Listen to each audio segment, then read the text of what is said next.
Students, this is Bharti madam. Now I am going to tell you about the goodwill and the treatment of the goodwill. First I will tell you the meaning of the word goodwill. Goodwill is nothing but it is a reputation. It is a good name earned by the business over a period of time. So goodwill is the value of reputation of a firm in respect of the profits expected in the future over and above the normal profits. It is regarded as an intangible asset. It is an asset for the firm, but it cannot be seen, and so we call it as an intangible asset. Goodwill is the present value of a firm's good name or reputation and wide business connections. Come to the next. The factors affecting the value of the goodwill or goodwill depends on what? First one, the nature of the business, that is the type of the business what you have. The location of the business, whether it is in the marketplace or in the remote area or whether it is in the rural area.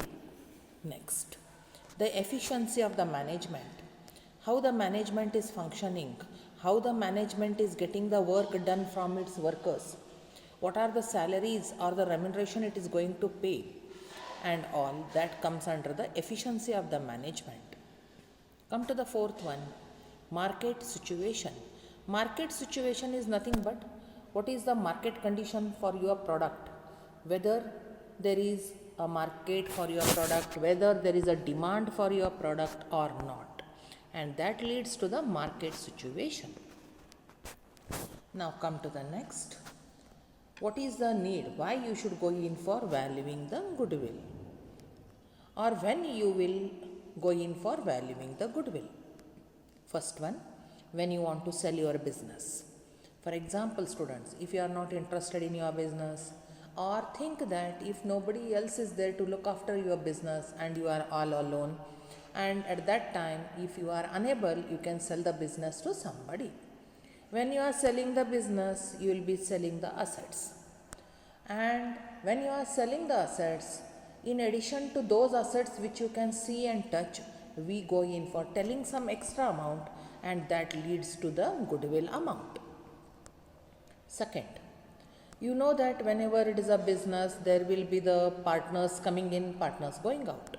If any partner is admitted, if any new partner is coming into the business, whatever are the profits, it is because of the old partners, and for the old partners you will have to give something because they are sacrificing their share of profit on the admission of the new partner. So you will have to compensate them something, and that compensating what you are doing for them is in the form of goodwill. Next, retirement of a partner.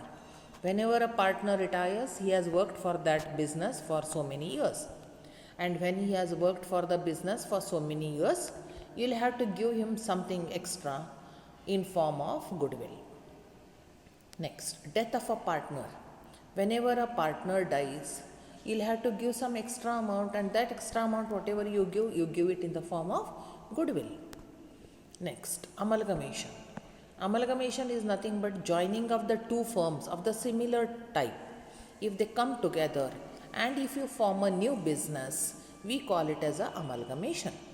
And amalgamation is done to go in for reducing the expenses which are common for both the businesses.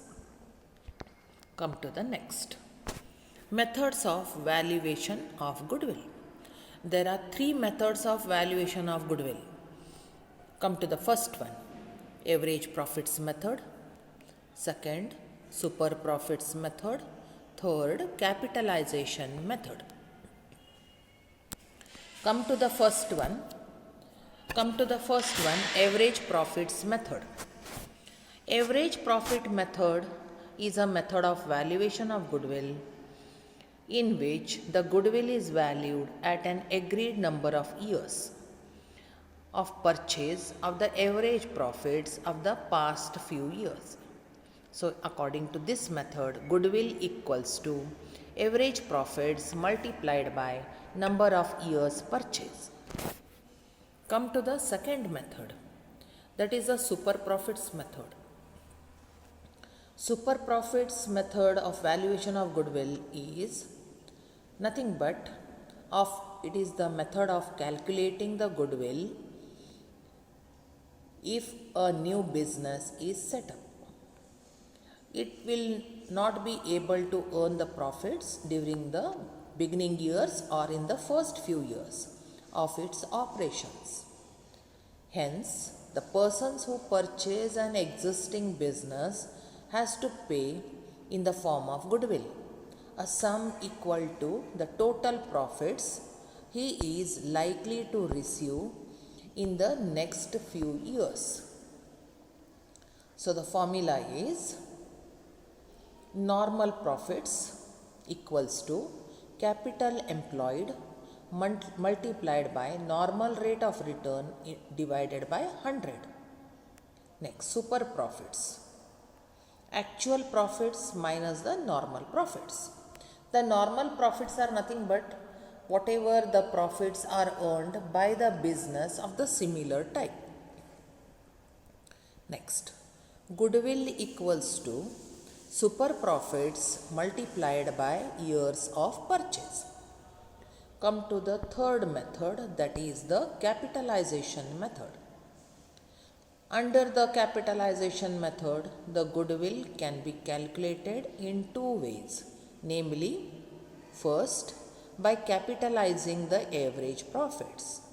Second, by capitalizing the super profits. Next, capitalized value of average profits equals to average profits into 100 divided by the rate of return. Goodwill equals to capitalized value minus the net assets. Come to the next one, that is the treatment of goodwill. Students, this is very important for you because in each and every problem there will be the adjustment relating to the goodwill. Okay, there are totally 4 types of goodwill treatment. First one, goodwill is bought in cash and it is retained, or goodwill is bought in cash, or we also call it as a premium. This whatever is the goodwill bought in cash has to be distributed among the old partners in their sacrifice ratio. In the problem, if sacrifice ratio is not given, at that time you should take is the old ratio itself. Next, the journal entry is first, cash account debtor to goodwill account. So cash account should be debited, goodwill account should be credited. Second entry, goodwill account debtor to old partners. Whatever is the goodwill in the form of cash, the new partner is bringing in should be given to the old partners. So goodwill account should be debited, and by this the goodwill account gets closed and it should be credited to the old partners in the old ratio or the sacrifice ratio. Come to the next, second one, goodwill bought in cash and withdrawn. So in this case, whatever is the first entry, that is cash account debtor to goodwill account, and the second entry, goodwill account debtor to old partners capital account, these two entries will be the same. In addition to that, one extra entry will come when the goodwill is withdrawn, that is old partners capital account debtor to cash account, that is for the goodwill withdrawn. Students, when you are writing the amount, if in the problem they have given goodwill is withdrawn, at that time take the full amount. If nothing is mentioned, see that if they say you half of the amount is withdrawn, take only half of the amount. So you will have to look into what is given in the problem. Okay. Come to the next one, third method, that is goodwill valued or raised. When goodwill is valued or raised and retained, If they say you goodwill valued and raised, or goodwill valued and raised and retained, all mean the same. At that time, see that the goodwill amount should be taken to the asset side of the balance sheet, because goodwill is an asset for you, and take it to the credit side of the old partner's capital account. Fourth one, goodwill valued or raised and written off. In that case, you should see that goodwill account should be credited only to the old partners. Goodwill account should be credited, or goodwill amount should be credited only to the old partners. And it should be debited to all the partners, including the new partner.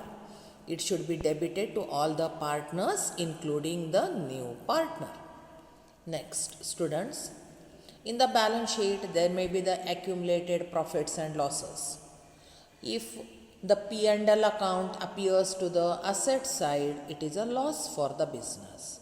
If it appears to the liabilities side, it is a profit for the business. If it appears to the asset side, take it to the debit side of the partner's capital account. That is only the old partners.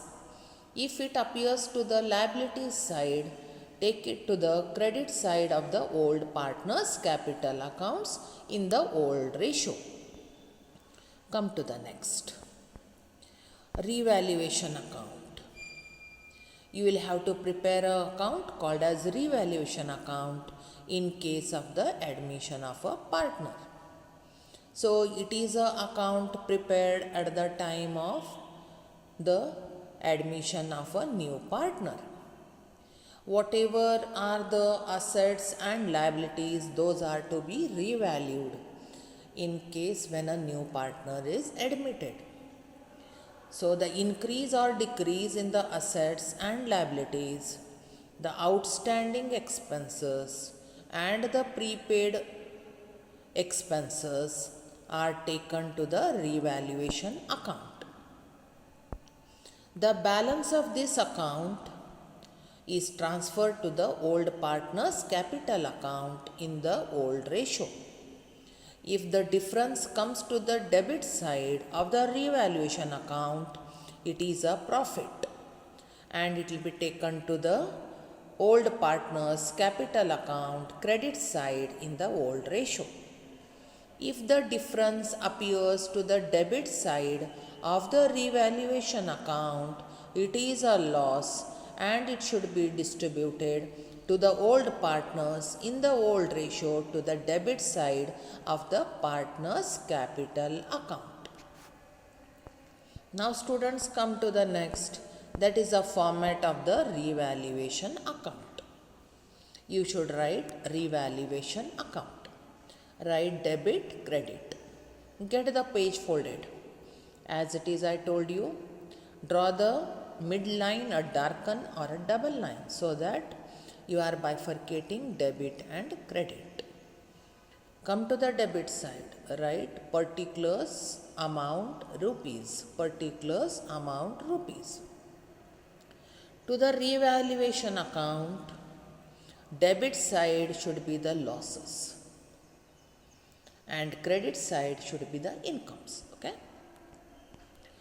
Debit side, write whatever is the increase in the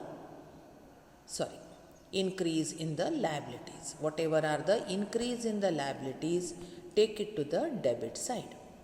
Whatever are the decrease in the assets, take it to the debit side. Whatever are the decrease in the assets, take it to the debit side. Next, whatever is the outstanding liabilities or the unrecorded liabilities, take it to the debit side.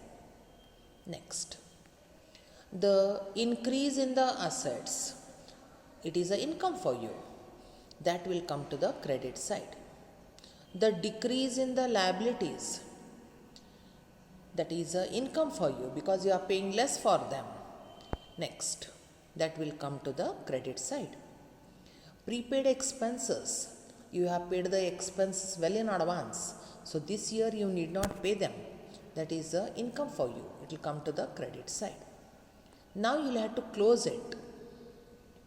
If the debit side is more, the difference will come to the credit side. And you should write it as old partners capital account. Distribute it to the old partners in the old ratio. And when it comes to the credit side, it is a loss of the revaluation of assets and liabilities. Now, if the credit is heavier, the difference will come to the debit side. In that case, it shows that whatever is the revaluation of the assets and liabilities, it is a profit for you. Distribute it to the old partners in the old ratio. And now, whatever is the profit of the revaluation account will come to the old partners capital account credit side. Whatever is the loss of the revaluation account will come to the debit side of the old partners capital account. The remaining things, students, we will let you know in the next class. If you have any difficulties, I told you, you are always welcome to comment it or even call me personally. Okay, I will be helping you, or I'll see that I can go in for solving your problem.